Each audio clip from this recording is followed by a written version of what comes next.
This is the Wabash Carnegie Public Library Oral History Program, and I'm interviewing Ronald D. Smith of Wabash on Wednesday morning, 18 September 1985 at the Wabash Carnegie Public Library.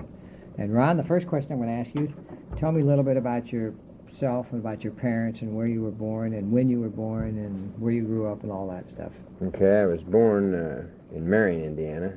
My parents are from around Marion, Upland, Matthews area, Taylor University over in that area. 3 or 4 years after I was born in November 3rd, 1946. About 5 years old, about the first grade, we moved to Akron, Indiana, which is just north of Wabash a little ways. And I spent most of my childhood growing up there in Akron. Went to Akron High School, which is Tippecanoe Valley School Corporation up there. Graduated in 1964.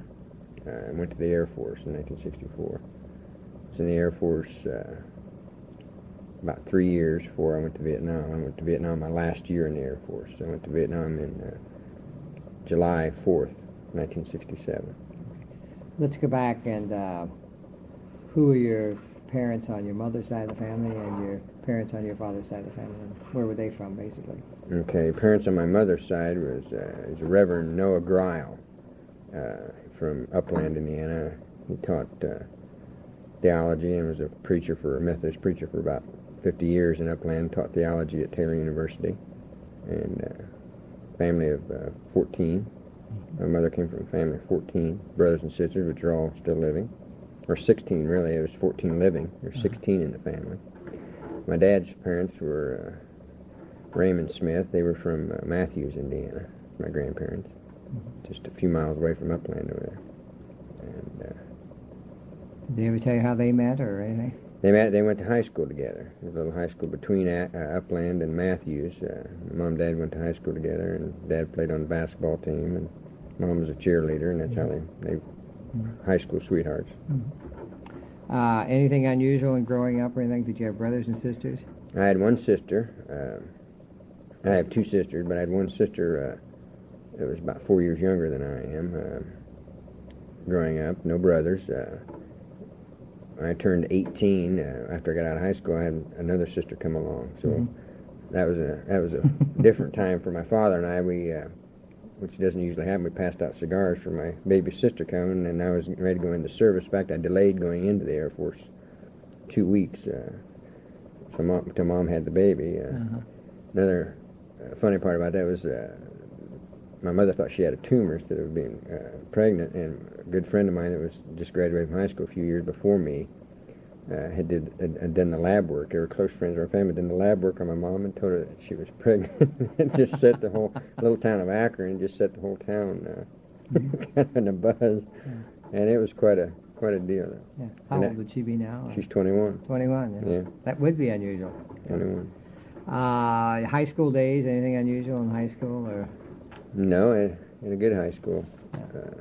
Nothing really unusual, just a normal time. My dad was a meat cutter for years and years and years for Kroger's in around Akron, and then ended up buying a furniture store and owned the Smith Furniture Store in Akron for about 20-some years. And that's kind of how I grew up. I grew up helping him in the furniture store and delivery, and Mom and I would do the books, and it was kind of a family project for all those years. When you were in high school, had you made any plans to go to the Air Force, or? Not really. I'd played a lot of baseball and stuff in high school, and Dad wanted me to try out for baseball, for possible baseball career, but I was too young and seemed like impetuous to know that would have been a good deal for me at the time. I went to a LA Dodger training camp when I was a senior and tried out for it, and we won a lot of baseball games in our high school, and I had pitched a lot, and Dad had a friend that was a scout for St. Louis and got me the opportunity, which at that point in time I didn't realize how much of an opportunity it was. And we were several of us from a district area around here, from Kokomo and a whole bunch of areas around here. Several of us went to Fort Wayne to this LA Dodger training camp, and they called a couple of them back. I went ahead and went in the service that fall. It was in the spring that I went to that, and went ahead and had to go to the service, and of course Mom and Dad didn't stand in the way of it. Thought it would be a good idea. I didn't have really any aspirations at that time to go to college.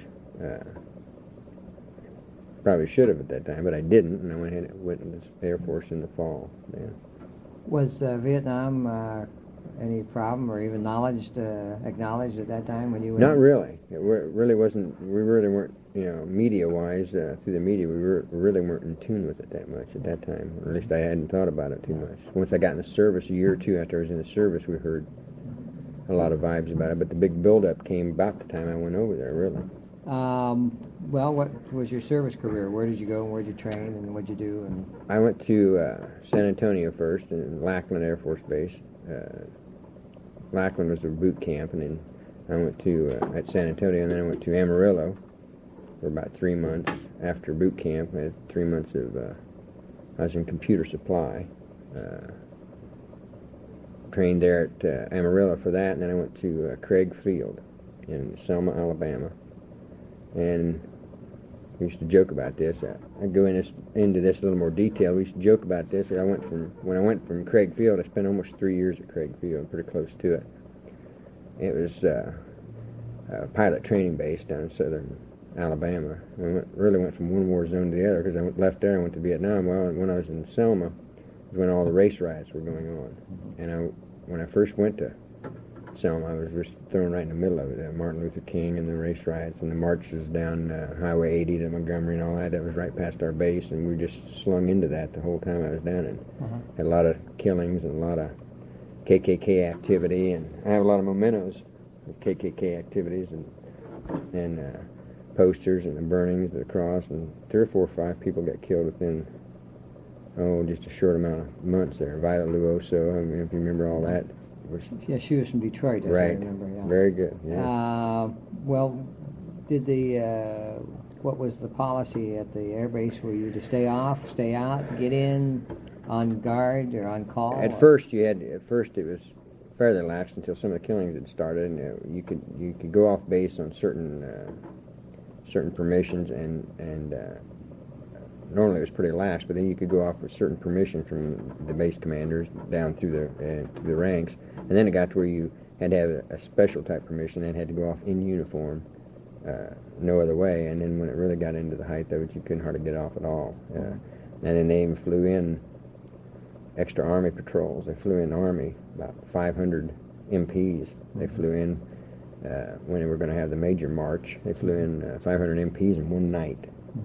From Fort Hood, Texas, and choppers, and it just looked like a battle zone. It really did, and they marched right past the base, but you couldn't get off at all then. Yeah. And they even segregated a lot of the colored people on base into a different area. Of course, when I was in Alabama then, that was in '64 or early '65. They still had black and white water fountains, and still had black and white everything. It was pretty racial down there. The blacks, there wasn't really any particular place that the blacks were in Selma. They'd warn us about this, warn us about that. They weren't really in any one particular area like they are up north. They're usually in an area. One side of town's black, or vice versa. But down there, that's not the way it was. And it got pretty wild. It really did. They had the national news media there for many months. And I remember going in town one time just before, just like a stick of dynamite down there all the time. And there would be anywhere from 4 or 5 police officers on every corner downtown. I went in with I can't remember for sure what I went in for particularly, but I went by one particular church that Martin Luther was in at the time. Didn't really know it. It's right close to downtown. We were walking someplace and trying to get back to the base, and it was just in a turmoil. Oh. And shortly after that, they had quite a few deaths, and shortly after that's when that Violet Luoso was sniped there on Highway 80. Yeah. But it just turned into quite a mess. I think I was only downtown a couple times. I can see why you said you went from one zone to the other. We did. We just, Well, what was your job at Craig Field? I was in... MOS, I guess we should call it. Right. I was in Expedite, which is computer supply. Expedite was a section of supply that was really the whole function of our base was to train pilots, and the whole function of that base was to make sure all those planes, we had hundreds of trainers, planes that flew and trained the pilots, and the whole mission of the base was to keep those planes flying at all costs. And of course, Craig Field at one time, at that particular time, was the busiest airport of any type in the world because of all the sorties that they flew every day. And the expedite service that I was in, there's a 12-man department in there, and myself and another guy were in charge of it. We had a lot of. I was a buck sergeant at the time, which was a 3-striper, and there was 3 or 4 of us that were really in charge of that 12-man section. We had a lot of staff sergeants a shortage of staff sergeants and tech sergeants. And most of the techs and staff sergeants, they told us, were in Vietnam at that time. And I guess a lot of the smaller bases, because we were a smaller base, a lot of those smaller bases were short of these staffs and techs, so all the buck sergeants took over staff and tech sergeants' responsibilities and duties. So we had, for example, when I'd go to, ours was probably the most important, really was one of the most important offices on that base, because if our office didn't run or keep things going, then the whole base would end up shutting down. So we had responsibility to the wing commanders and all the flight commanders and all the flight line commanders. And I can remember going to a lot of different meetings. We'd have weekly meetings every Thursdays. I would be in charge of going and reporting to these meetings, and I'd be the lowly buck sergeant, and there'd be chief master sergeants and senior master sergeants, and then it'd jump to colonels, majors, and clear up to the wing commanders would be at this meeting. And we were always short, and seemed like in that expedite service, but we'd call over the world for parts. We had direct lines to all of our Air Force bases in Germany and everywhere, just trying to keep these planes flying all the time. So it was a pretty important office. I was only 19 at the time. That'd be pretty exciting at 19 years old to be had a lot of responsibility. Yeah. Really. At this time, were you considering the military for a full-time career? No, I really wasn't. I was going to school part-time. I was going to the University of Alabama part-time.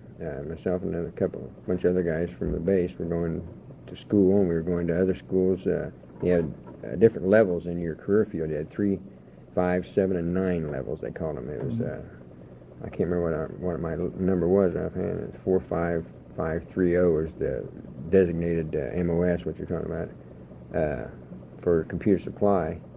And you had different levels that you had to study for to get.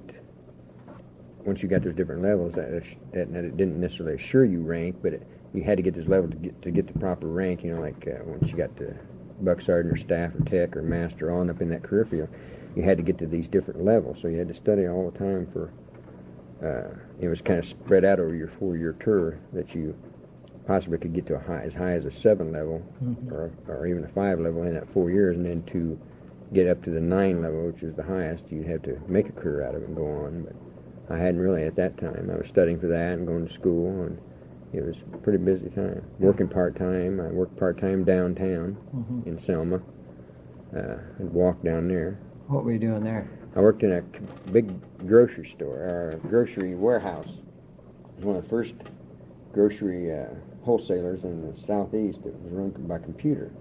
And there were several of us that, of course, their computers then were a lot less elegant as they are now. And maybe the old tube machine. Yeah.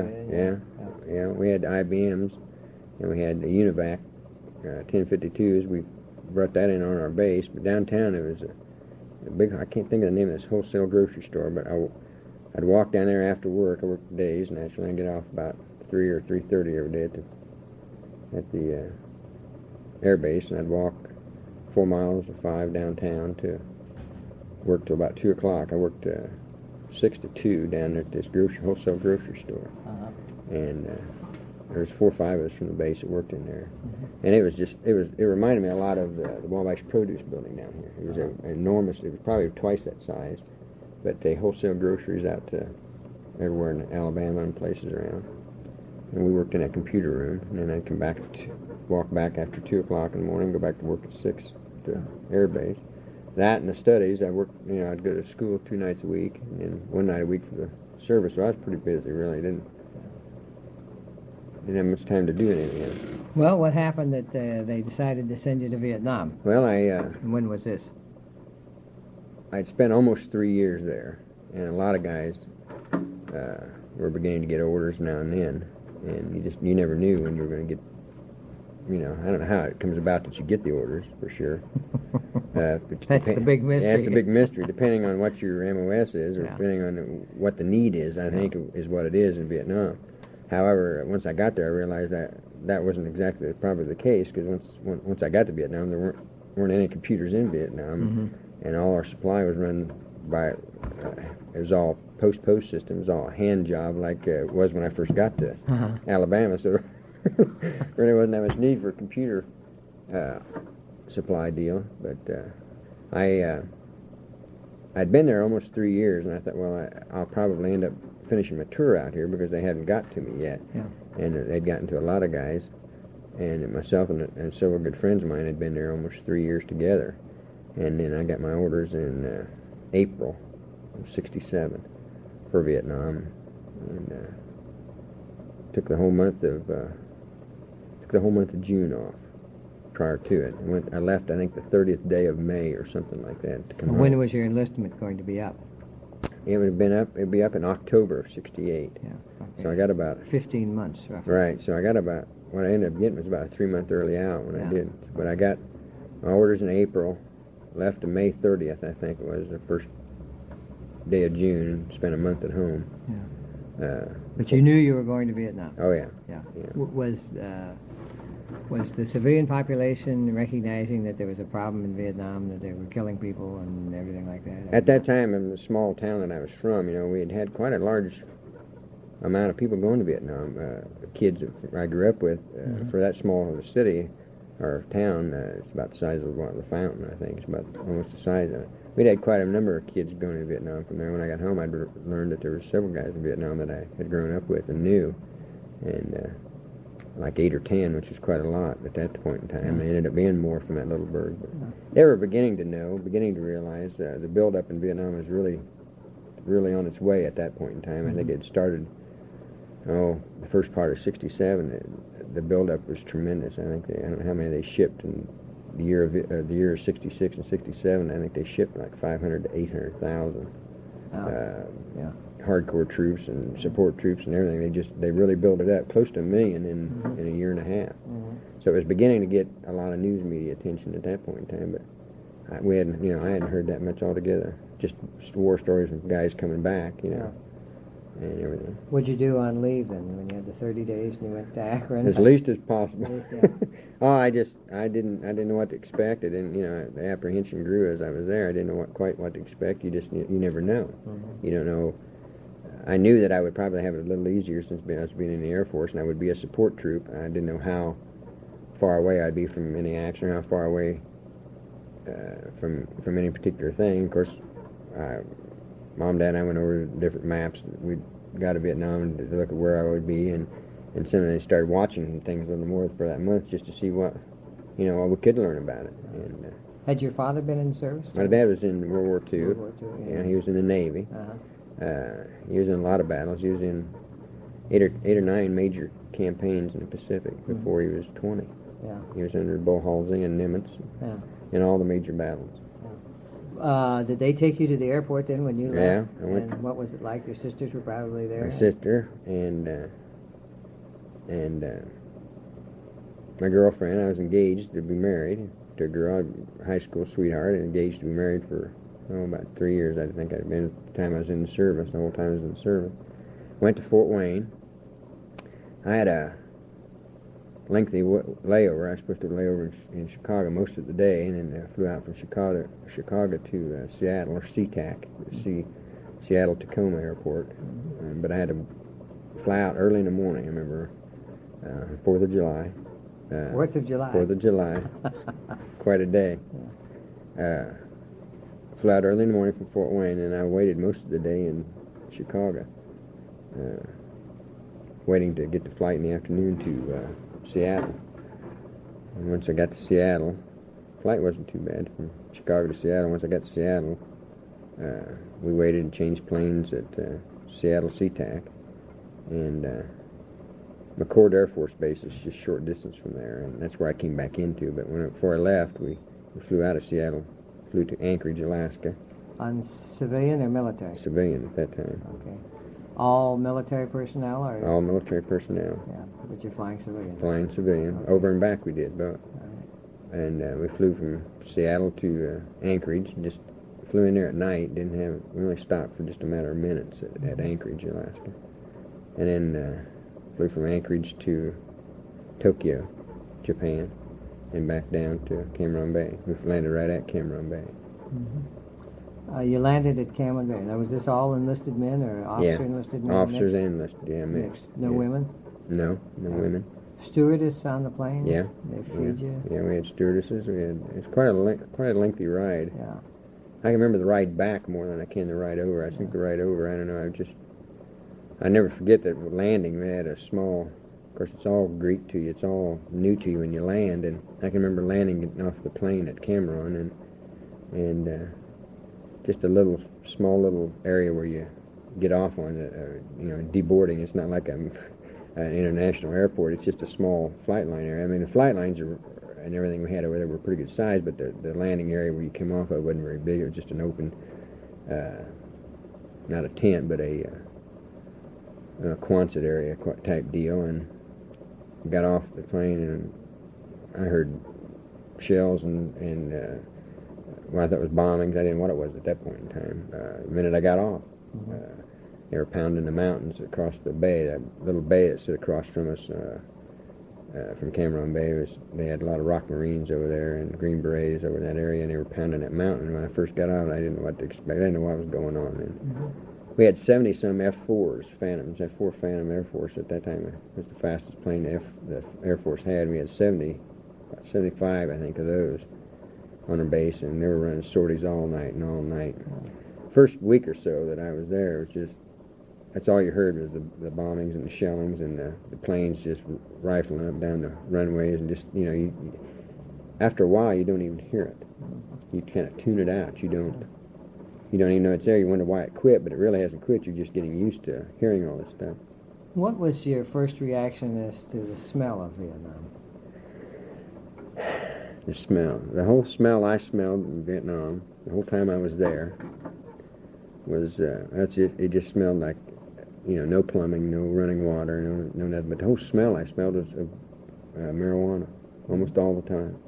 Of course, they had these little cooker huts that they cooked in, and they baked marijuana. They baked stuff. They cooked with it, too. We had it growing everywhere on base, everywhere off base. But it was just a strong, pungent smell all the time. And, of course, for a while I didn't know what it was, but learned what it was. And that's the smell I smelled the whole time I was over there. No matter where I went, no matter what village I was in, no matter on base or off base. Of course, we had thousands of Vietnamese that worked on our base, that infiltrated and stuff, and were always there. So you got used to a lot of different things. That's the smell I smelled the whole time I was there. Well, you land and you're there on the base, and then are you assigned to a specific? Assigned to a specific. I was in the 12th Supply Squadron.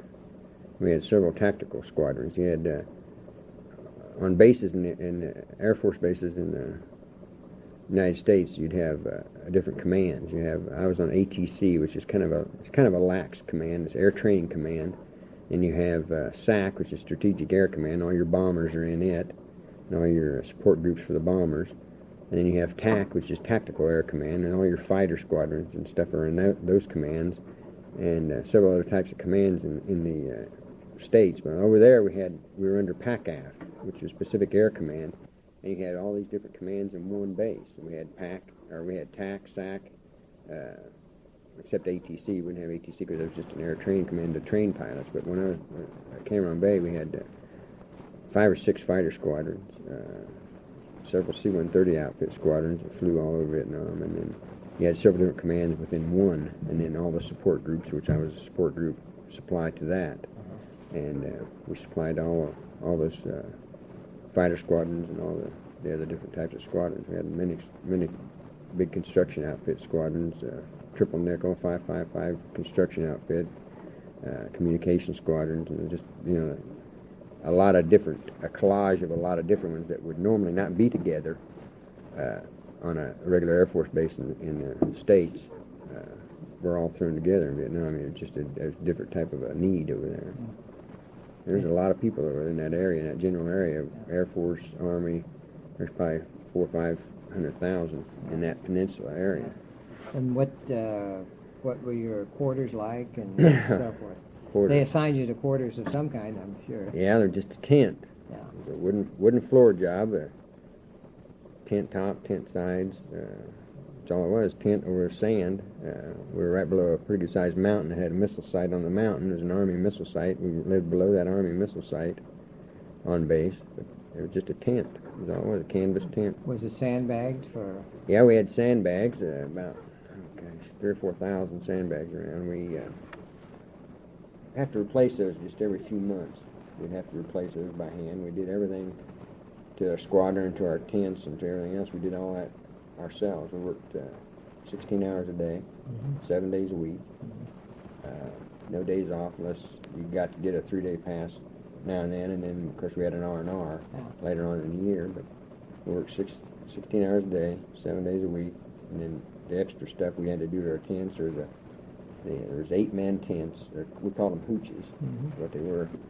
And 8 men lived in a tent. Later on in the tour, as there, probably the last 3 months, as we started fixing those up a little bit, they started revitalizing the base a little bit. First got there, almost everything was in bubbles. We had these hot air bubbles, warehouses, and they were all forced air, hot air type deals. And there was not really too many permanent structures. They had a few roads. Just a couple, 1 or 2 paved roads in the whole base at that time. Most of them were dirt or sand roads. And like I say, almost all the warehousing, all the buildings were bubbles, which were extremely hot. We had a lot of all our warehouse stuff was in these bubbles. And it would be anywhere from 140 to 160 in these bubbles at times. Of course, the temperature was, it was something to get used to for quite a while. We were on that Cameron Bay. There was just all sand, practically all sand, with jungle fringing around us all the time. They cleared out the jungle.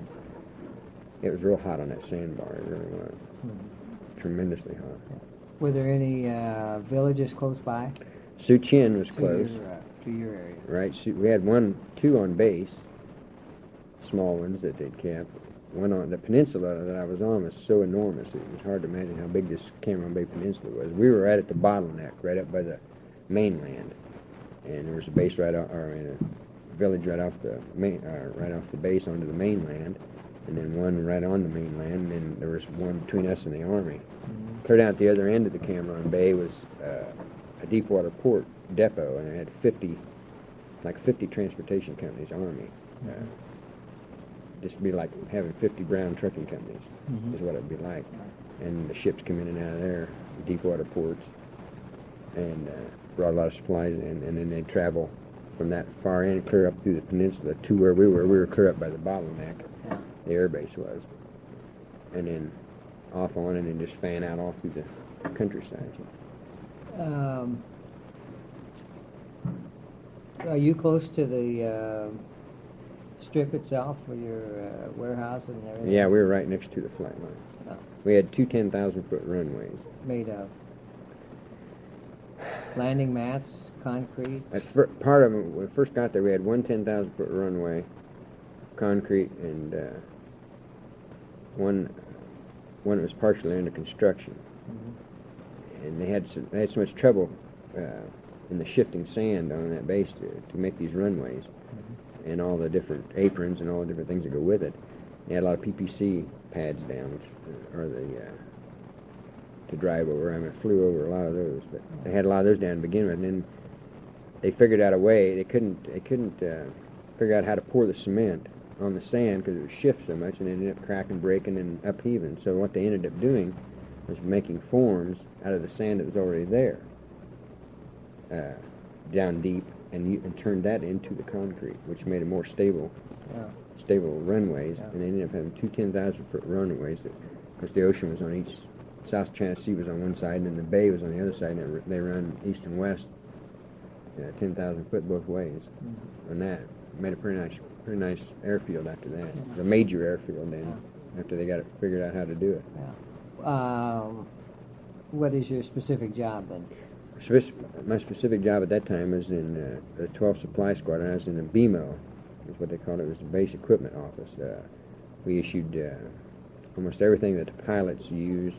We had, probably altogether 150 or more pilots on base. Is it fighter or bomber pilot? Fighter, fighter pilots, and we had a couple bombers, and we had several C-130 outfits, which transport everything. Just they even did bombing runs. They even did all kinds of stuff. And I had a little stint of flying on those too, because that was still a part of the C-130s were still just a fork off of our AFSC, which is the same as an MOS. It was a fork off of that, so everybody got a few tours on the C-130s too, which is still supply. They had to have a man in supply on most of those runs. They had a pilot, crew chief, and a co-pilot, and a navigator, and then they had a supply man too. Cargo master. Load master is what they called master, them. yeah. And that Still load do. Yeah, that load master was a supply AFSC. And over in Vietnam, you do about anything they want you to do. It's even close to your career field. They need this. Vietnam is so complex. It's just Where your job then basically is supply at first right. with these 150 pilots. Yeah, it was a special supply warehouse-like setup. It was called BMO. It's called Base Equipment Management Office, is what it was. It's kind of an offshoot of the expedite section where I was at in the States, and it catered just to the pilots, all their different equipment, and all the different equipment that they carry in the planes and in the jets, the survival equipment, all their boots, all their flight suits, all the different specialty equipment. It's really a kind of a specialty equipment deal for the pilots and everything. And that's where we catered to the most out of that particular office. There's about 10 or 12 of us worked in that particular office. And that's basically what I did for quite a while. Was there any particular shortage there? There was a lot of shortages. We had usually had 10,000 cans of chocolate syrup and no oxygen. We had a big run. That's right. We had a big run all the time on sunglasses. Yeah. If you can imagine, we had military sunglasses were at a premium. Yeah. Guys would trade different things for these sunglasses. They'd trade it for all kinds of stuff. So we couldn't keep a handle on those sunglasses. It seemed like we'd have a bin of 5,000 or 10,000 of them 1 week, and the next 2 weeks they'd all be gone. How they ever got out of there, I don't know. Half the time you don't know where they went. Those sunglasses were a hot item for a long time. And no matter where I went in Vietnam, it seemed like I always saw sunglasses. Gooks wearing them, everybody wearing them. So they were trading them everywhere for about everything. I'd see them everywhere I went. And really, the pilots are mainly the only ones that could get them, or were supposed to have gotten them. And mainly you could only get them through BMO, through that equipment office. You'd see them everywhere, no matter where you were. Were they shelling the base at this time? Rocketing or shelling the base? Off and on, they'd shell and rocket the base. Early on, they had a valley out from our base, from across the way. We had a mountain range just loomed right over the top of the base, and it was like 2 or 3 miles away, but it looked like it was just right on top of you.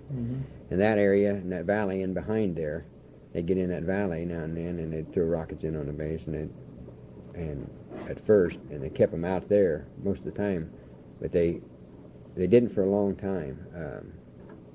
They just minor things, but they were always pounding that mountain. They were always pounding that in that valley. There were always a lot of activity around that base all the time out in the outskirts. But we had a outfit of ROC Marines from Republic of Korea that were right in that valley and in that mountain, and then some Green Beret advisors that were with them, and then chopper outfit, Army chopper outfit. I don't know what group that was. And the 182nd Airborne had a partial group on our base, and they kept that whole valley and everything, which is about the only entrance to our base, for a ground assault, which was almost next to impossible on our base to get to us, away from us. That's what kept them out and away from us, was out in there. Those guys there, and we very seldom got pounded. Now and then they'd throw a rocket or two in, try to get it to the flight line or whatever. They'd fall short and fall in the bay, or they'd blow up, or they'd fall around the perimeters or whatever. And our perimeters were in the airbase were 75 to 100 guard dogs was our first line perimeter, and then everybody on the base were air police augmentees, which we were trained to. We had our bunkers and our foxholes and everything else in case of an imminent ground attack. which I felt like couldn't really happen Yeah. because of the amount of troops that were out in that at the top of the bottleneck to keep them from coming down that bottleneck to us.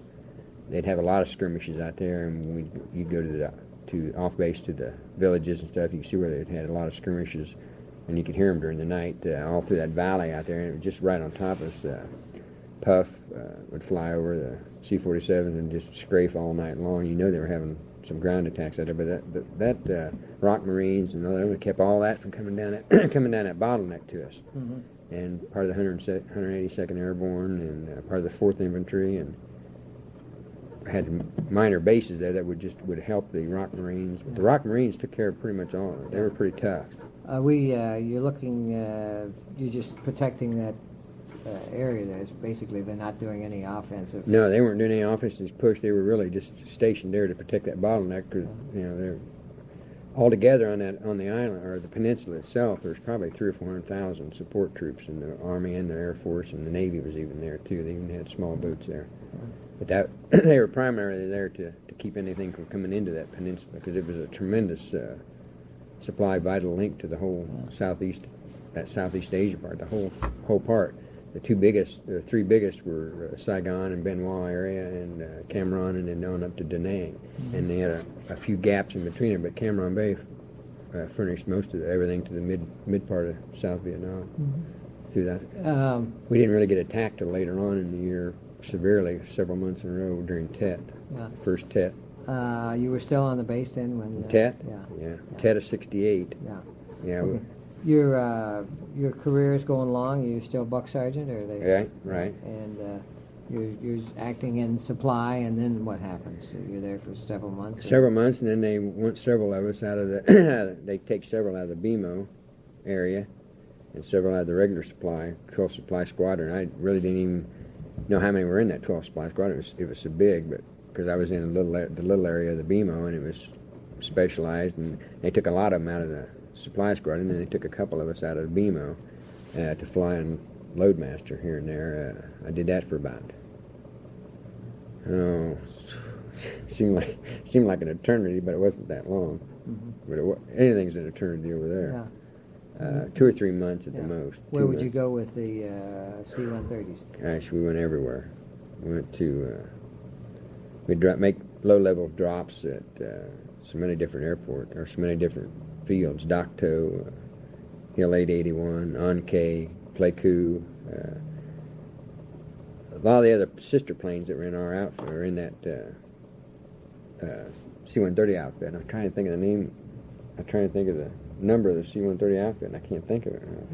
Well, what would your specific job be as loadmaster then? Just loading different crates of ammunition on. We'd load ammunition. We'd load cases and pallets of howitzer shells. Sometimes we'd have the whole ship just full of howitzer shells, or just different types of shells for the Marines and the Army both. Several of our ships, whenever we go up, we'd always be going to one particular place. Like maybe we'd go to Anke, or we'd go to Pleiku, or we'd go to Dak To, or we'd go to a couple other places. They'd reroute. Once we got up airborne, they'd reroute us no matter what we had. They really didn't ask what we had on board. We'd usually have ammunition, or we'd have supplies of some type. Majority of the time it was ammunition for a while. We had 3 or 4 munition companies on our base. We had like 10 miles of bomb dumps and ammunition dumps on Cameron Bay there. Mm-hmm. So we had 2 or 3 good munition companies outfits there. Well, it seemed like it was always ammunition. But we'd get up, and 2 or 3 of our sister ships would always get diverted to Quezon and Cantien when they were getting beat pretty bad. Mm-hmm. They were besieged at that point in time. The Marines were, and it seemed like I didn't get to go to Quezon or Cantien. I went to Dak To and Monkey Mountain and Hill 881 and a bunch of other places. But it seemed like some of those other sister ships were always being diverted. Maybe we were supposed to be going to Anke or some other places, which were not too far away from the Marines, but it seemed like they'd divert them to Quezon, Cantien. We had several of them shot down. How would they get the supplies off then? Just air? Low-level drop about. Low-level drop. Sometimes you go in 50 maybe 50, 75 feet or less, and just drop them out the back, cut them loose, and let the pallets drop out and take off. Sometimes you go in and touch and go, just a touch, drop them, cut them, let them slide out the back and go. I've landed where there's been pretty nice airfields, you know, opposed over there, pretty nice airfields to just cow pastures where you wouldn't even see anything. You'd see fighting, but you wouldn't even know where you were dropping it half the time. You'd say, well, that was such and such a place, and you didn't even know what it was. You didn't even see anything. It was just a forward outpost, or it was this or it was that. And places like that, we didn't spend very much time with. But there You'd would always be catch activity flak. there. Oh yeah, you'd always catch ground fire. Not always, but a lot of times you catch ground fire. And what kind of ground fire did the Small arms usually. small arms? Yeah. No rockets. No, they caught a lot of rockets. We had a couple of ships shot down at Quezon, Conti. At Quezon, you had to land uphill on a they didn't really land. They just below level, and they had North Vietnamese hardcore regulars across the other side of the landing strip, just about on top of you at Quezon. This is from friends of mine that landed at Quezon, and they'd fire all kinds of aircraft weapons at them and everything. And of course, they're full of ammunition. You know, right hit or any wrong hit, they go up real quick. You have it. You have it. You go up real quick when you're carrying that much ammunition. We had several pretty good sized holes chunked in the ship a lot of times. How many would be helping you unload there? Your crew chief? Crew chief, and there'd be usually a crew chief, and there'd usually be 3 or 4 of us. Many crew chiefs or whatever, you know, all were load masters. Depending on the load, depending on where you were going. Like I said, a lot of times, and the majority of times, we'd get up. You'd go. Diversion. Yeah, they divert you everywhere else. Was there any possibility of falling out the ship when you were doing all this, or were you roped on? No, you tied yourself on at times, or you were up at the front where you just cut the. There's not much room in there really. Yeah. For you to walk around. There's just small aisleways between pallets, and then along the side of the ship, you hung on to all the inside of the ship is all just like a skeleton cart, you know, just hollowed out, and just everything was shoved in there. You could walk along the sides of each side of the ship and hang on real easy. The only chance of getting knocked out, I'd say, would be if you were, when they were cutting them loose, you were between the pallets. And as they're stacked in there, there's only like room for you to walk between pallets, and somebody cut one loose on you, you'd go out with it or something like that. They even made bombing runs. They'd even go. I didn't go in these bombing runs. They went over around Benoit, and they were low-level bombing runs with JP4, which is aircraft fuel, in barrels, and they'd be wired up, and they'd pull those, and they'd make real low-level drops on blowing up Charlie strongholds or Charlie things that the Marines or the Army had gone through and captured an area, and they'd have small bunkers and small this and that and the other, and they'd send us from Benoit and from over Cameron to go and blow these things up with just low-level bombing with these. I saw them load a lot of it. I never got to go on a lot of them. Was this all daytime activity? Most of the time, yeah. Yeah. Did you like to fly or didn't like to fly? Well, I'd flown so much, I didn't mind it at all. I do anymore. I don't like to fly anymore at all. Yeah. I've flown probably 600,000, 700,000, 800,000 miles in my life, I suppose. But I don't enjoy flying anymore that much. I just don't crave it at all. After I didn't mind it then. You were too busy to think about what you were flying. When you were acting on the load supervisor, load master, whatever they wanted to call it, on the C-130, did you also have to maintain your supply job? No, most of the time, unless there was something that was needed, we had rookies come in or people that were needed to be trained or something. I'd get them off of it for a week or two. We'd come in and train people in that BMO operation. We had a lot of turnover. It seemed like they need people. Once you got over there, sometimes they need people in different other bases. I don't really know why, or this and that, and they'd transfer in country to other bases. Some guys would, and you'd be shorthanded and wouldn't know when you were going to get new help, or they said, well, you're not going to get any. You're going to have to make do with the personnel you got. You won't get any, so it'd just drag you around all over the place. And then you'd be there for 2 or 3 weeks here and there, and then 2 or 3 guys would come in, and you have to train a few of those guys. I was there when, also, what I'm thinking about, I was there when President Johnson came over. Drove right by our BMO operation, was right on the base. That was a big to do. Of course, I was stationed over there with his son-in-law, I can't think of it. Rob, Charles Rob. Yeah, I think it was Rob, or it was the other one. I can't think of the other one's name. He was I in the can Marines, see. I think. Yeah, Wasn't he? yeah, he was an Yeah. officer. The other one was on our base for a short period of time. I didn't even know it for a while. I went to late one night, went to play pinochle, and that time we drank a few beers and played pinochle and stuff late at night in the tents and the hooches, and happened to come in on a pinochle game one night. And he was sitting there playing pinochle, drinking a beer. And it was about 2 weeks later, his father-in-law came, President Johnson came over. Of course, we had several people, dignitaries would visit the base now and then, and they'd let you know about a day or so before they were going to come. The reason being it was a fairly safe base. Fairly safe base, yeah. There wasn't too much danger at that point in time. Well, what happens after the C-130? I come back to BMO, and I'm in BMO the majority of the time. The C-130 after is a little wild, a little rough, but anyway, I can get out of this for a while.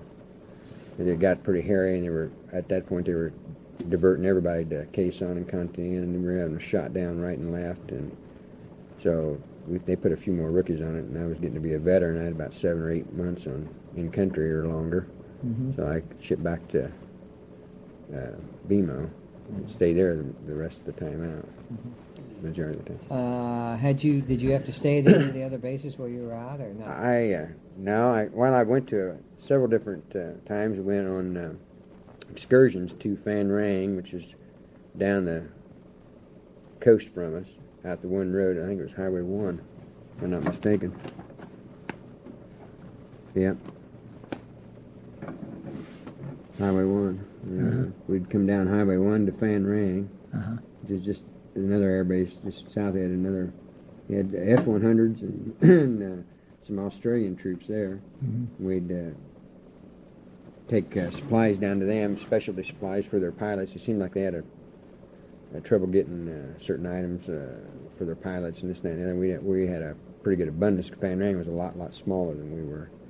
And we'd take like a transportation company from the Air Force, and maybe a convoy of 8 or 10 trucks and some other stuff, and travel down to Phan Rang and up to Nha Trang. We went up to Nha Trang several times, out in the bush, which was always pretty hairy. They had a lot of coconut groves and a lot of coconut plantations through there, and snipers in there right and left. They'd shoot at you all the time. And a lot of bridges. Seemed like from Cameron Bay to Phan Rang there was about 1,000 bridges for some little bridges across a lot of little creeks, a lot of little rivers. And they'd blow them all the time, and of course we'd build them back within hours after they blew them. But they was just always a harassment deal. But we'd go through, and you were always pretty well armed. When you went on these mini convoys for a day or two, you'd always pretty well armed. Yeah. Because you never knew what you were going to run into, or if they were going to stop you, or we had to call in a couple of airstrikes over by Phan Rang one time. We called in the fighters from Phan Rang one time, over by just north of Phan Rang a little ways. We had stopped, and there was some enemy activity. People stopped us, and there was some enemy activity up in a village, a small village up on top of this mountain. The mountain yard tribes lived up around in there, and there was small activity going over there, and they were killing a bunch of people. And so we called in airstrikes on that mountain and just let them pound that mountain a little bit. And we went on to Phan Rang. We didn't stop too long. You were vulnerable if you were stopped any length of time at all. And the main mission was to get from Cameron to Phan Rang with the supplies. You just didn't mess around too much. You stopped, you were going to take what responsibility went with that. You'd make it down and back in the same day? Usually, sometimes we'd stay down there that night, depending on how late we got back, and then head back the next day. But usually we can make it down and back in a day. Made a lot of those trips to Phan Rang, and a couple of them to Nha Trang, which is north of Cameron. Well, you're getting time now. You're getting close to getting... I got a 3-day pass around this time, and it was within 2 days of the Tet Offensive. And the Tet Offensive... 68. 68. Right. It was about February 68. February something. I can't remember what it was in February. It was February 68. They pounded about every major and minor air base, and any base, Army, Marines, everything, all throughout Vietnam, just everywhere. They pounded us with rockets and everything. I was in the train with a buddy of mine with a 3-day pass, and they just beat the train to death, it seemed like. There's 2 or 3 rivers that come into the train, They come right into the river and empty out into the South China Sea. What Charlie had done was they floated down the rivers till they got within the middle of the city. And they started their attack and their battle from the inside of the city. They started from within. They floated right by all the had a big Green Beret. I think Green Beret headquarters was around the train. In fact, just on the outskirts of the train. And of course, we had a small air base in the train with a bunch of A-1E Sky Raiders, these little prop jobs that the South Vietnamese flew for us, or the RARs that they flew for us in the train, and they started that battle right from within the city. They floated down the rivers till they got within the city. Of course, this was all during the Tet. Tet lasted, I don't know how long. It started quite a few days early and lasted a week or two. And we got back before Tet was even over. We got back from the training before it was even over. The major pushes they had, but it was a mess. Everybody shooting at everybody else. And, there was no lights, no nothing in the train, and everything was out. And Where were you guys, in a hotel? Or well, we were in base, or- some little shack thing place in the middle of the train, and I was with a buddy of mine from Ohio, and I heard what I thought was incoming, and it was in part of the city. I couldn't even tell you what part it was. They all looked the same. It was just a bunch of shacks here and there and everywhere. We were about a mile and a half from the base at that time. And I thought I heard incoming. It was about 11 o'clock at night, 11 or 12 o'clock at night.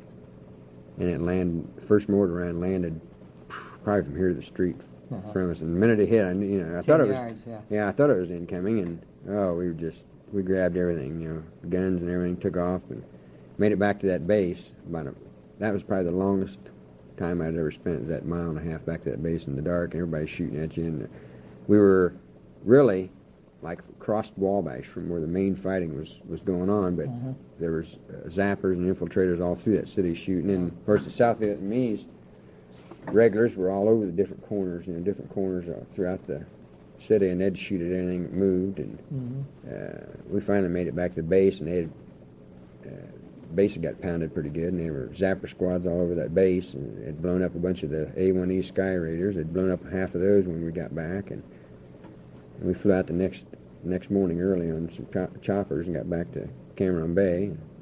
Cameron Bay got hit that night again when I got back. They got in between the bay and the base. Between the bay and the base, a bunch of zappers, and fired a bunch of recoilless rifle and a bunch of rockets in on the base. They hit a fuel bladder. We had fuel bladders along the flight line that were, they're 1,000,000-gallon fuel bladders. They're about 3 or 4 foot tall, about 50 yards long or longer. I can't think how long they were. They were portable fuel bladders that they would fuel with all the time. They filled those portable fuel bladders all the time. They threw in. I heard the incoming that night. And the sound you always hear was outgoing all the time. We heard outgoing every day. They'd pound that mountain with howitzers, and they'd do this and they'd do that. And I hadn't heard much incoming. Now and then you'd hear a few recoilless rifle rounds land, and they'd land on the flight line. It wasn't too far away. But we heard incoming that night. And of course, we were going over everything, and we knew a lot of the different bases were getting pounded all through the country. We were hearing it all the time, and nobody really thought that Cameron would be hit because it was so big and so large and so many troops around it. And they snuck in. I don't know how many it was. It ended up being only like 10 or 12 people right in the middle of us when they started pounding us. They just snuck them all in there and started pounding us with rockets. And the incoming, I first heard the guys, when the first one landed, first 2 or 3, they landed right along the flight line, hit a few airplanes, blew a few airplanes up, and we could hear that. We were a little ways away in the tents and the hooches. And then one of the rounds hit one of those fuel bladders, and it threw a flame about 250 feet straight up in that air and lit that base up like a Christmas tree. And I'll tell you what, guys were going everywhere. You didn't know if they had everything zeroed in, because we had so many infiltrators on the base all the time that when they'd go to pound you or throw a few rounds in on you, they wouldn't be random. They'd throw them in just to hit one particular thing. And it seemed like they were so good, they'd hit just anything they were aiming at. They'd hit the armory, they'd hit this base, they'd hit that building, they'd hit just what they wanted to hit when they wanted to hit it. And we didn't know if they had zeroed in on everything or anything. Guys walking around and knocking light bulbs out with their bare hand and crushing them and just tearing, getting the lights out so they couldn't zero in on you. And I can see their point. and that flame that woke everybody up. Well, come to find out, then Puff come over and some of the frontline troops in that area where they were between us and the bay had found them and ended up killing them all. There's about 10 or 12 of them, but they threw in quite a few rounds and did quite a bit of damage before they got them. But that fuel bladder went up. It woke the base up. It threw flame about 250 feet straight up, and it lit that base up like a Christmas tree. Basically, though, on the base at Cameron Bay, none of the Vietnamese stayed on at night. No, they usually usher them all off at night. We had a lot of instances where we caught them on base, and a lot of zappers would come on and steal things all the time. There's a lot of thieving going on, a lot of stealing going on. We had several different areas where we had two great big Quonset buildings where our BMO was, and in the middle of them, it was fenced off between them, and in the middle of it was an area, probably 100 yards square, and in that we had dozens and dozens of these metal connexes, and that was a major armory. That was the supply to the armory that was on base. We supplied the armory, and the armory was kind of hidden on base. I mean, you'd have to be on base to know where it was. Of course, a lot of the gooks that were on base knew where it was. Well, they didn't know. A lot of them didn't know that this little fortress between the two BMO buildings was their supply for the armory. We had they figured out that they had a bunch of sampans docked on the South China Sea side of the base, and snuck in one night, and they got in and stole 21 grenade launchers out of these connexes, right in the heart of everything, right in the heart of our BMO operation, and stole a bunch of M60 machine guns and 21 grenade launchers and a whole bunch of stuff. So there's one or two small sampans docked on the South China Sea side, which that was all patrolled along the beach with guard dogs. We had. And they got through that? They got through all of that and got on base, which is probably another mile from the base to the beach, and through the hospital area and all that 12th USAF hospital area and all through that, and got in there, stole all that stuff. And got out again. Got out again. We had a lot of that reconnaissance stuff they do all the time on us. A lot of things that come up missing all the time. There was thousands of them that worked on base, and they'd usher them off every night, but now and then you'd see when they have them stopped. And we ended up finding out, I don't know how long I was in my tour, some of the main people in personnel that worked in personnel, I ended up finding out one of them was a North Vietnamese colonel. Fulbert colonel was a spy and worked as chief of the permanent party personnel or something in the personnel department. Worked for he was one of the gooks, and worked. There were several young girls that worked in there, and a lot of them. In almost every operation on the base, there was some type of Vietnamese that worked in that operation. Yeah. Almost every operation. Oh. Well, he was pretty higher up, and a lot of dignitaries and people knew him. He ended up finding out he was a colonel in North Vietnamese regulars. Huh. Worked in our personnel department, knew all the people were coming in. Well, then everybody had women cleaning their hooches. Oh, yeah, we had a lot of women cleaning the hooches. And stuff like that, too. Yeah, we had tons of that. Yeah. And we had a lot of them worked in our BMO operation. We had, I think, four or five women worked in that operation. Yeah. And a couple guys. Yeah. They were just everywhere, You didn't know where anybody belonged or anybody didn't belong. You only knew that they were supposed to be all off there by evening hours. There wasn't supposed to be anybody on base, but usually you'd find some. They were always questioned or taken to where they were supposed to be. So it wasn't hard to infiltrate the base and find out what was going on, yet it felt like it was such a big base and it was so well protected and surrounded, South China Sea on one side, and because it was peninsula-like, and there was only like 3 or 4 miles across that peninsula to the base. They bottlenecked it there. They thought it was no way. Yeah. Well, we weren't really hit very bad. We were hit. Tet Offensive was probably the worst. It was they beat on us pretty hard then. How much time do you have left then in country? Just about a month, that was in February. I had till July. From that, it was February and March, and we got hit several more times. And it seemed like after Tet Offensive, everywhere in country wasn't safe, and we couldn't go anywhere. It was a lot of places that had been fairly safe. Bung Tau was an in-country R&R. I had several buddies that stationed at Bung Tau, where a lot of people would go in R&R in country, and it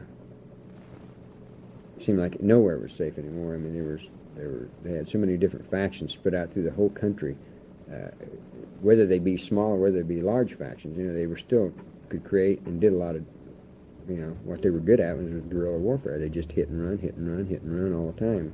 Cause the disturbance, maim, just injure as many as they can injure. They always figured that as many as they could injure, with the different booby traps and different things that they did. Just one less person they had to fight was one less person out of the war. So that's how they did it all the time. It's just a guerrilla type warfare. It wasn't something that my father could relate to, or people during World War II. Everything they related to everything on fronts and everything. Vietnam was the whole entire front. I mean, there was fighting going on absolutely everywhere, absolutely all the time. You try to set up to where, you'd run across the front or do this, do that, and they'd just break it up. You'd run right over them. They'd be burrowed underground for miles and miles and miles, and you come back, and then they'd get you coming back, or it was just constant. It was a constant battle. Yeah. It took a long time, I think, for Americans to realize, fighting that war, how to fight it. They had to fight it the way they were fighting it, and they couldn't seem to do it quite like that for a long, long time. They were fighting it a conventional way, and you can't do that. Did you ever see any of the booby traps? Oh, yeah, I saw a lot of booby traps. What did they use? What was their favorite trick? Well, if they could get it, and it seemed like they could get a lot of radios and stuff like that from. I don't know where they swiped, probably tons of them from our base alone, I'd imagine. Radios, they had booby trap radios, and of course radio was a hot item in Vietnam, it seemed like. For a lot of time you couldn't find radios. If you were out in the bush, most people didn't have little portable radios. Where they got them all from, I don't know. Radios, I saw radios, booby traps, you turn them on, they'd blow you apart. Anything, just anything and everything they booby trapped.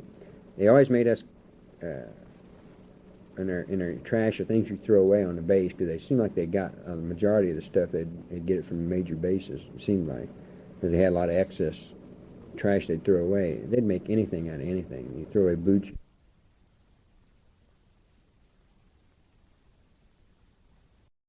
Well, we were talking about the booby traps and the stuff that they used and stole and everything. They stole so many different things off of different bases. They had so many different directives that would come down telling you to destroy everything that you threw away. You had to completely destroy it. I can remember one particular instance that they had laundry soap. Guys would use just a dab, or use all the laundry soap, all but a dab of it, and throw the boxes away or whatever it was we had. Of course, most of the gooks would do your washing stuff for you most of the time, but they'd throw that stuff away, and Charlie'd get in there and after just a dab here and a dab there out of several hundreds of thousands of men over a base, you'd get quite a bit of laundry soap. And this one directive told us that they made napalm out of laundry soap, and I don't know what all the other chemicals were, but laundry soap was one of the main ingredients because of what was in it. And they made all kinds of homemade bombs. They'd make everything. So the directives were coming down by, it seemed like, the dozens. That after a while you tore up and threw and burned or threw away everything you could throw away. You just tore it to ribbons, so that Charlie couldn't use it. It seemed like he could use absolutely anything that you threw away. You know how rich or how wasteful the United States is, and Americans are. They just throw away about anything. When they get to us, well, Charlie'd use everything you threw away. I don't care what it was, for some type or another. Well, are you getting nervous now that 30 days and you'll know you'll be home? Yeah, I'm getting a little uptight about it. Of course, I'm pretty safe where I'm at. I'm not flying anymore, unless we have a major overrun of our base, which is not likely to happen. I'm not out in the thick of things. I'm not a chance of getting shot down or anything else. So I'm pretty sure they're not. Of course, after Tet, like I said, after Tet offensive, it seemed like we got hit a lot more, to where we never did before. Nobody ever did before, and you were always wondering. We had different reports in Da Nang and Saigon and different places where we had civilian airports, or civilian planes coming in and out of our airport all the time, taking guys home. And Da Nang and Saigon, it was about the only major places. And several times they would get shot at and catch ground fire. People sneaking up along the things. I got my orders to go back, and what are we now in time frame? Time frame in July. And how long? At the end of June. I got it in June. How long had you been there then? I'd been there about 11 months, almost 12 months at that time. Okay. And got the orders to go back, and I was going to be discharged early, have an early out. My DEROS, which is what they called it, was your date to leave, was the 3rd of July. And I would be back in the States, or the 2nd of July. It was exactly 1 year. It was the 2nd of July I'd be back. I'd process out the 3rd of July and hit home the 4th of July. and I was going to get a 3-month early out. My DEROS was 12 Octobers when my 4 years would have been up. Well, they give you an early out if it's less than 90 days or something like that. Yeah. And so I flew back to... What was the flight back then? What was it like? It was a nice one. We always picture what we wanted to get back or what the best airlines. At that time, we thought the best airlines, we called them Freedom Birds or Take You Back, was Braniff. They had the colored airplanes. They were painted all different colors, and they said that was the best service and the best trip back. And I ended up getting a Braniff on the way back, Braniff Airlines, and flew to back to Tokyo and back to Anchorage, and then back down to McChord or SeaTac, Seattle Tacoma. Then I flew from there to, or took a bus from there to McChord Air Force Base to process out. And I was processing out to be a civilian at that time. Yeah. The flight back, a lot of fun? Oh yeah, we had a lot of good times on the way back, talking and everything. It was all officers and enlisted personnel. They were just a bunch of guys that were. Seemed like after that flight, you knew each other real well. We talked about a lot of different things, a lot of different experiences, about different things. And then about halfway back, I think it's when it quieted down and when everybody slept most of the time to get back and waiting to get back, and then they're kind of going into their own little worlds about thinking about where they were going to go and the different things about Vietnam that we talked about and the different friends that they had killed or the different buddies that they had lost and the different bad experiences that they'd had just kind of went away. And once I got back, I just didn't seem like I ever wanted to talk about it. Because I had a lot of good friends that I knew got killed and a lot of people that I saw. And it was hard to believe that you'd been there. It was probably the longest year I've ever spent in my entire life, because the entire time you're over there, every day, that's all you think about. From the day you get up in the morning to the time you get up, it's just like being an alcoholic, I guess, for something to drink. The time you get up in the morning to the time you go to bed at night, all you think about is when your DEROS is, when your date is you're leaving. And that was the longest year I think I've ever spent, ever. And that's all you do is count it off. Count it off one day at a time. So you get to the McChord Air Force Base. Process out that morning. Spend most of the day processing out. Get severance pay and the whole 9 yards. Spend almost all day processing out. And it was so good. It was cool. It was, it seemed like early fall to me. It was in Washington, but it was nice weather for them, but it was cool to me. After being in Vietnam, it was hot.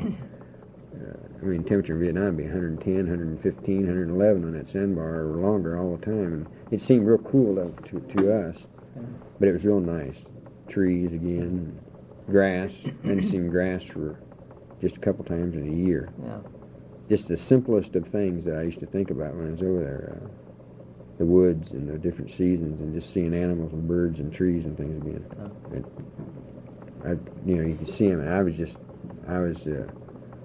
I could never believe I was home. And came back to... I went from there, I flew into Chicago. In Chicago, back down to Fort Wayne, and got picked up at Fort Wayne early morning of the 4th of July. I remember that, coming back. And family there? Family all there, and we had a good time. I'd been up almost 3 or 4 days straight without any sleep. I just couldn't sleep. I was just too torqued up, too excited, too ready to come back. And by the time I left Vietnam, the day before that, I was up almost all day, and the next day, I was up almost 4 days straight without any sleep. Of course, I didn't even know it. I was just, when I got back, started to unwind a little bit. I slept most of the day of 4th of July, and parents and everybody said they'd wake me up for the 4th of July celebration that evening and go to all that and see some people and everything. I can remember that night, I slept all day, and Mom was going to let me sleep because I hadn't slept for so long. I mentioned it. I told her to make sure she woke me up. Well, I slept probably the hardest I'd slept in a year. And the first big boom that they threw out at the 4th of July, we only lived not even a mile north of the where they had the fireworks there in Akron. That first big boom they do to let the fireworks display begin, I flew off the couch downstairs and was practically underneath it. Didn't know where I was. I thought it was incoming. I thought it was close. I'll never forget that. That woke me up. Mom didn't have to wake me up. That was probably the soundest I'd ever slept. So. Well, what happened to the girl that you left? Well, I come back from there. About a month before I'd got back, I noticed a lot of different things in her writings and letters.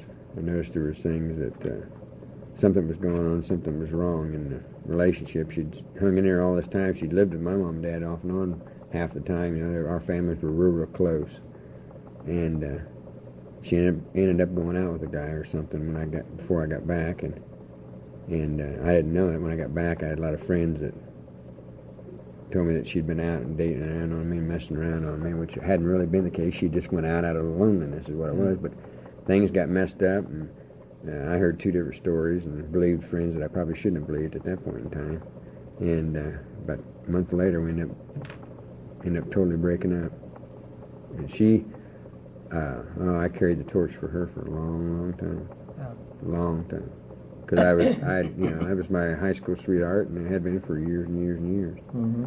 And she married and got 3 or 4 boys, lives up North Manchester. Huh. I'll be damned. We ended up breaking up, though. Yeah. Do you get your act back together, or what do you do for a while? For a while, Dad, we had a place up in Wisconsin we used to go to for years and years and years, family vacation all the time up northern Wisconsin. Dad decided he wanted to go somewhere else and thought that it'd be good if it took me someplace. So for the family vacation in first part of August, we went to up north of Bemidji, Minnesota, around a big lake, and got a cabin, cottage, stayed up there 3 weeks, fished, and just, the whole family. And it was for Ron to relax or try to unwind or whatever, and get back together, get it back together. Which I didn't feel like I was too strung out. The attitude you have is not one that you notice, because when you're in Vietnam, everybody's got the same attitude. So it's not one that you really notice as being wrong until you get back and you're in a society where you forgot what it was like being in that society, and everybody around you, you're kind of an outcast. Everybody around you notices the attitude you have, and then the attitude you have is to hell with everything. To hell with this, to hell. It doesn't make anything. Everything sets you off. You're very uptight, very upset about everything. You're always torqued up about things. And I was pretty well torqued up about things. And very, very irate about the way people in the country were treating the Vietnam and how blasé or passive they were about it. Of course, naturally, I was young and impetuous about it. They didn't see how it was or how things were, and the people dying. They couldn't see what most of us had just seen for that year, and had went through it. But I was impatient about it, and I thought it was very shallow of those people not to see these things. Of course, I didn't realize they couldn't have seen it. They couldn't have been through. I don't really. After all those years, to me, nobody. They can have a certain depth to know what Vietnam is about. They can have a certain understanding to the point where, since I'm much older now, I see that they can have a lot more understanding about what Vietnam is about. But at that point in time, nobody could know what Vietnam was like unless they were there. They just could not. There were so many things happened to everybody. I don't care who you were, where you were, what you were doing. There were so many different things that happened to you in a day's time. Yeah. It was hard to believe. It was hard to, And for a long, long time, I didn't talk about it. I didn't want to talk about it. It was history. I was out of there. I was alive. I was okay. Just leave me alone. Mm-hmm. Just, that's all I wanted. Well, then after... We went up there for 3 weeks and relaxed and everything, and decided to, when I come back, I'd have to hunt for a job and see what to do, and come back. And a good friend of mine had got back about a year before that, and he was in the Navy. I went to school with him and graduated with him. He was working down at Logansport, in a big power plant over there at Logansport, and I went down to see him a few times. I hadn't seen him for a while, and he said there was possibly a job opening down there. So I ended up about 2 months later going down working at the power plant, and got on as a boiler fireman in the power plant there. And he was a boiler fireman. It was a pretty good job, good pay, and everything. And started to work there. And let's see, when was that? Early fall, I think, of '68 was when I started working there, and ended up getting married about a year later. I married some girl. I had Really, I had married her kind of off the rebound. I didn't realize I was, but I married her off the rebound, the one that I'd been going with for so long. And that's part of what the problem started. I just lonely, and I suppose, and needed the attention, needed the companionship or whatever, but I really wasn't in love with her. Yeah. I didn't know it at the time, and I married her off the rebound. That's who I have my son with. I have a 12-year-old son from my first marriage, and it lasted about 4 years.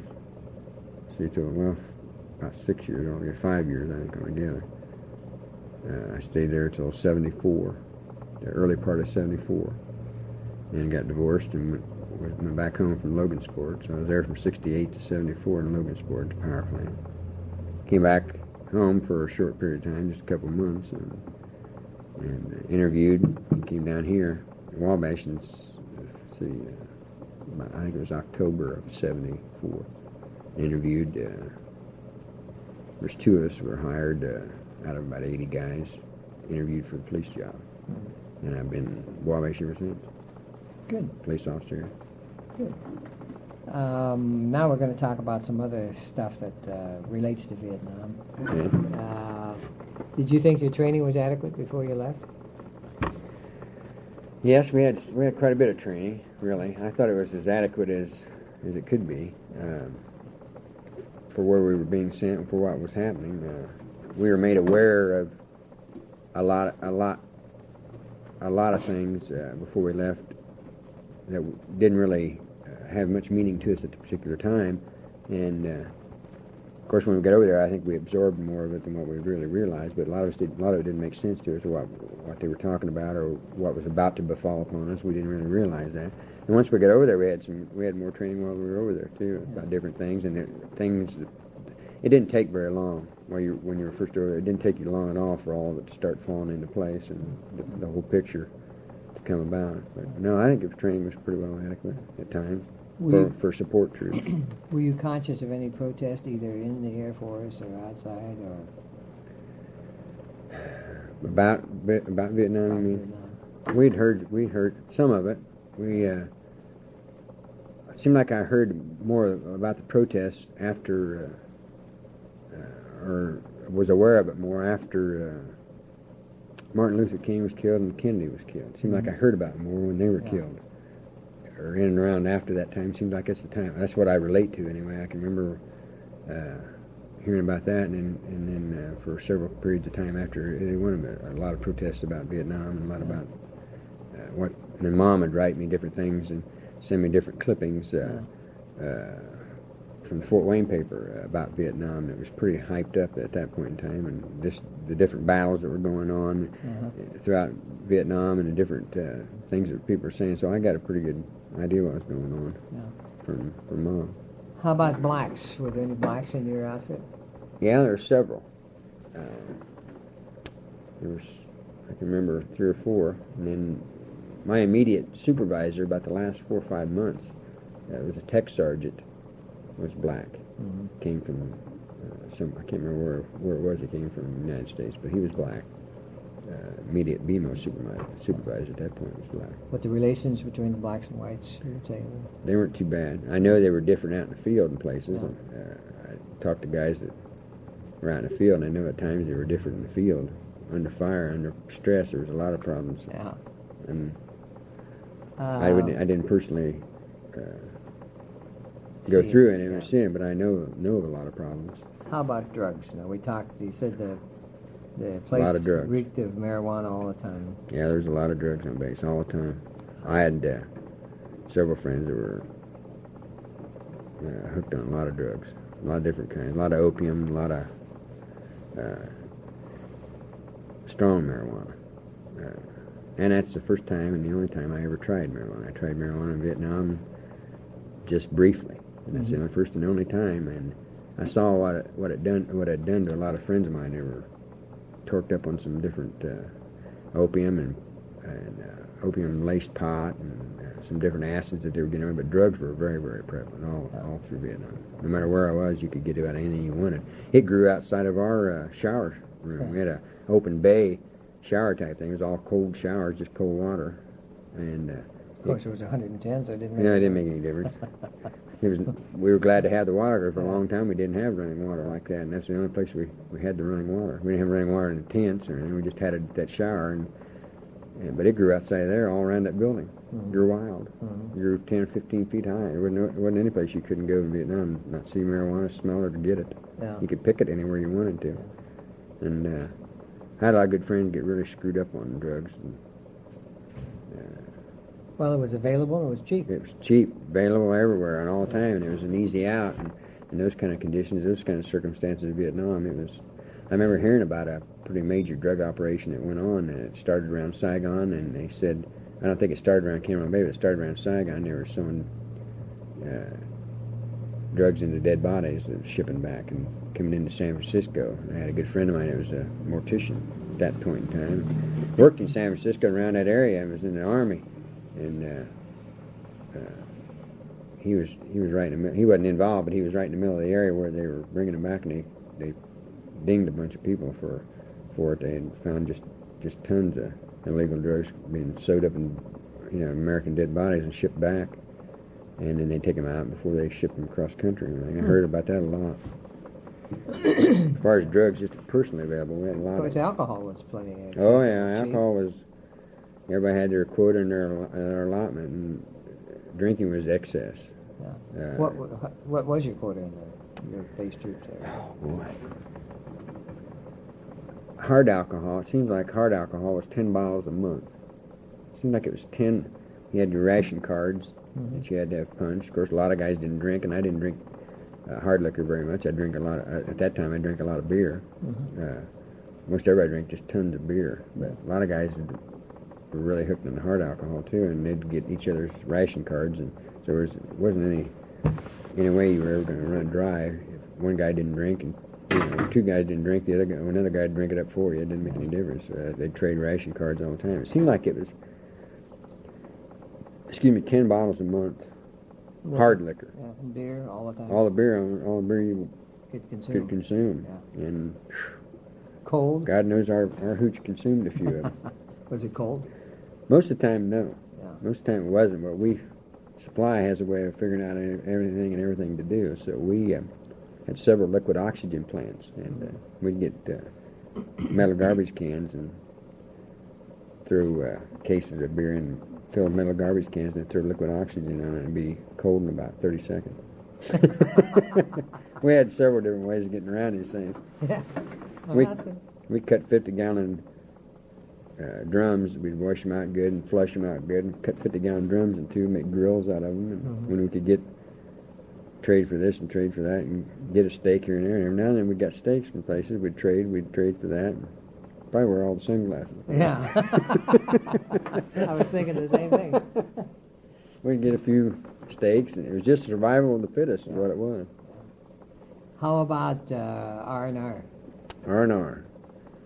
I had a great R&R. Where'd you go? I went to Hong Kong. Hong Kong, yeah. And I ended up finding out, which one of the guys on the police department with me now, Phil Amons, we've talked over the years. He and I have been on about 12 or 13 years together, and ended up finding out he was in Hong Kong at the same time I was during the R&R. Uh-huh. He was in the Navy. He was in the Sixth Fleet, and I went there Christmas, 2 days before Christmas, in Hong Kong. Had a great time. Just lived like there was no tomorrow.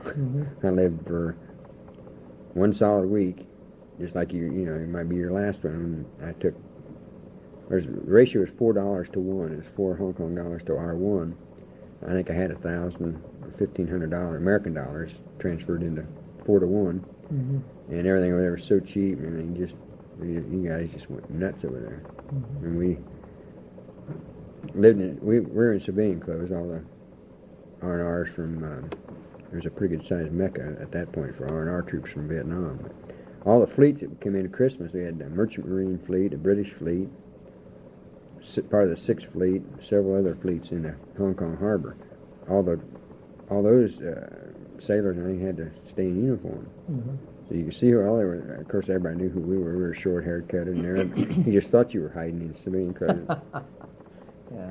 But he was there at the same time I was in Hong Kong. We had a great time in Hong Kong. Yeah. Of course, you drank a little too much, and sowed a little wild oats and just raised a lot of cane. That's odd, right? Just In the let middle off steam. Yeah, right in the middle of the war, they take everybody out and give them a vacation. That's Yeah, I wish strange. I'd rather it would have been towards the end of the tour, because it just about ruined me. I didn't, a lot of guys I'm sure when anyone didn't want to go back. I didn't want to go back, and I didn't have it half as rough as a lot of guys that were constantly under fire. I mean, I've been under fire enough times to know I didn't like it the first time, let alone having it every day. How about the guys who were married that flew to Hawaii and met their wives for 7 days? Yeah, there's a lot of that, and that had to be very, very traumatic to their mental well-being. We're reading a lot now in the paper about Agent Orange. And Cameron Bay, you talked about the field of fire and everything that they cleared for the... I saw many, many areas of Agent Orange. I don't think that I was initially subjected to it, but I saw a lot of areas where it was at. I don't really know. And I didn't know. I didn't apply for it when it came around. My sister thought I should, because I've had some I've had some physical problems that she thought might have been caused by it, because a lot of them she'd read. I told her I didn't think so, because it's such a time period there. I just didn't really believe so. But I didn't know, because a lot of things I'd heard. But I don't think I was initially. A lot of it. Most of the time I saw it, I flew over it. And the guys on the ground that were walking through it every day and doing that, it had to be the ones that were initially contacted with it. But they defoliarized everywhere around.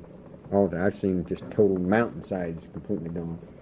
But that was my next question. You've never been tested or never pursued it? No, I never been tested or pursued it. I don't know how much I actually got in contact with it, yet I was around it when it was being sprayed, and seen it sprayed, seen what it had done in a lot of different areas, and places that I had walked through or been through, it had been done quite a while before that. So it wasn't really areas where I'd gone where it had been burnt, things had been burnt off, or had been eaten away, had been some time before that. So I didn't think I was really being subjected to it too much. But I saw what it did. Did you join any veterans organizations when you got home? Yeah, I've joined Legion for a while, American Legion and Veterans of Foreign Wars, and I belong to the Vietnam Veterans Association now, and I belonged to VFW for quite a while. And American Legion. Did you any feeling one way or the other? Did they make you feel welcome, or? Sure, I never had any problem. Have you seen the memorial, the Vietnam Memorial? No, that's kind of a last since it opened a while back. The last 6 months or so, I think, is when it's got bothering me, or not bothering me, but thinking about it more. All the interviews that you've been doing, and the articles I've been reading in the paper, and last year and this summer, and it's kind of renewed the spirit inside of me again. Did you see that one in the National Geographic upstairs in last month's issue? I don't believe I did. Great article. I don't think I have. I have a definitely desire to go. And Soon? I'd like to. I was thinking about it one time this fall, but I don't think so. But I think when I have an extra vacation next year, I'd like to take some time and go out there. I have some relation lives in Virginia, and I could, not too far really from it. I'd like to go see them, and I'd like to go see it. I definitely would. I've got some names I'd like to see. We're now getting close to winding this thing up here. What are your feelings about Vietnam now? What are your own personal feelings, number one, about your serving? About my serving, or about your serving, and then what are your feelings about the whole thing? I look back on it as quite a growing period. What it did to me mentally or emotionally, I don't really totally know myself, but I know that it did change me quite a bit. I don't know that it was for the better. I think I was glad to be in Vietnam, serve my country. The reason we were there, I never did not see why we were there. I know why we were there. It was because of the oppression of the people. The way it was handled, and the way it was handled by the bureaucracy, was totally wrong. It could have been won. Could have been won very easily. I can tell you several different ways. Anybody that's been in Vietnam could tell you several different ways. They had a lot of dams in North Vietnam, a lot of them. And our bombers, or our fighters from Cam Bay would go north almost every day. Cut a road here, cut a bridge there, cut this, cut that. Just a constant battle all the time. Charlie would rebuild these roads and these bridges almost overnight, practically overnight, under miles of camouflaging. You know, they'd camouflage it and they'd build them back and they'd put them over reconnaissance. But Charlie wasn't dumb, and the communists aren't dumb. They know what they're doing. They know how to milk the United States for everything they can do. They know how to prolong that war. They did it for 20-some years with the French over there. They know how we fight. They know how our whole system is in the United States. They'd move in groups and groups and groups of civilians around these dams. You could go up there you could have gone up there at different times with blockbusters, bombs, and blow up all these dams in North Vietnam. You could have de-escalated that war, and the firepower that we had over there in 67 and 68, we could have totally almost annihilated North Vietnam. But they would only bomb certain random targets. They'd only bomb certain targets that the constabulary would want us to bomb. The thing about it is, what it all boils down to me, is Vietnam made a lot of money for the United States. As long as war is the way it is, it prospers. The United States prospers. You had civilian outfit companies over there making millions and millions of dollars a day. War is prosperous, and that's what the bottom line was. It was money. It was that war was escalated for only till the outcry of the people in the early 70s started coming just by the millions. I think that war would have gone on forever if they hadn't done that. Yeah. If the riots and all the things that were going on in the early 70s hadn't gone on, I think they would have continued going on with it, because the United States was getting fat over it. Yeah. I mean, that's just the way it is. You've got thousands of chemical companies in the country that were making these bombs, making the napalm, and making this and making that. They could have ended that war. They could have mined Hanoi and Haiphong harbors and just give the ultimatum to the communists to move out. They could have torn North Vietnam off the map. Yeah. And they just always seemed like they had the reins on us. And that was frustrating beyond what I could even comprehend or what I could even tell you, to the different ground troops and the different troops that were in all these places that were dying. It's just a 35,000 men lesson. What was it for? What was it actually for? If you're going to go in there for the reason that they went in there, all right, and the reason that they say they went in there is to stop aggression, stop communism, like they've done and tried to do dozens of different places across the world in our time, Korea, for example, right? Then you should do it. You should do it unequivocally the way they should do it, or the way it should be done. You're going to fight a war. It was just a mopping up action. It was just a constant battle for no return, for no end, for no gain. Do you just look back? sit there and pull on your feet. You're sitting there dragging your feet the whole time. They could have ended it. Yeah. But I mean, does it seem strange to you that these people with no air support, basically no artillery, and they run around, and we laughed at it. Basically, they're saying we laughed at them because we didn't think they could do anything, and yet they beat us. They let us. We let them beat us. The bureaucracy let us. They held the reins on us so long. If they'd have turned those generals loose, and Westmoreland and several of the generals that were commanders of theirs, they'd have turned them loose and let them fight the war the way they knew how to fight the war, and do what they wanted to do with the majority of the time. It was just a constant reining job. Pull back the reins, don't bomb this, don't bomb that. There's civilians here, there's civilians there. Well, who cares when there's civilians there? Who cares? You're fighting a war. You're having thousands of our men dying every day. It was always just a, pull back here, pull back there. It was for really no end. It was just a major prolonging job. We could have ended that war shortly. We could have just given them the ultimatum, like Kennedy did. Gave Russia the ultimatum and back out the missiles in Cuba. You can't do it unless you give them an ultimatum. They're going to prolong that and do everything they can do. All those people over there have ever known in their entire lifetime, generation after generation after generation, it's war. It's all they've ever known. Mm-hmm. That's why we went over there, was to stop that. What is Vietnam like today? What is it now? What did all the men die for? They moved in. Who is on Cam Ranh Bay right now, where I was? Who is on there? The Vietnamese, hardcore regulars. Everything's just completely taken over. Everything about every detail for all the number of years, and all the men that were lost, and all the men that died, and everything that ever happened in Vietnam was all for naught right now, because it's all taken over by North Vietnam and everything. The people over there didn't really altogether care. A lot of the Vietnamese people didn't care. People don't miss what they've never had. We came over with our apple pie and hot dogs and good nature, and we're going to help you. We're going to get you out of this oppression. Now that most of the people there, a lot of them didn't care. A lot of them did. A lot of them didn't care. They were just trying to survive. And here we are, we're another group coming over. You know, the French have just been there for 20 years. We're another group coming over. Most people don't miss what they've never had. If you've never had a TV in your entire life, never saw one, you don't miss it.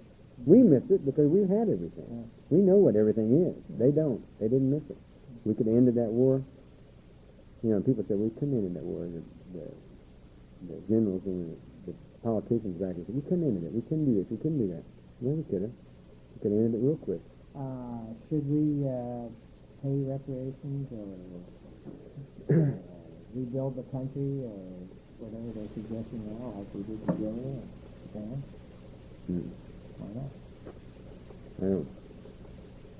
Who we repaying when we repay it? Well, I mean, we're repaying the communists for letting us fight over it. Is what I look at. We went in there and we damaged the country.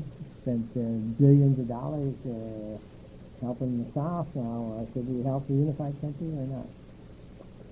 I have a tough time with that. Believe me, we should. Yeah. We spent this, we spent that, we did this, we did that for the country, and we did this, and we did that.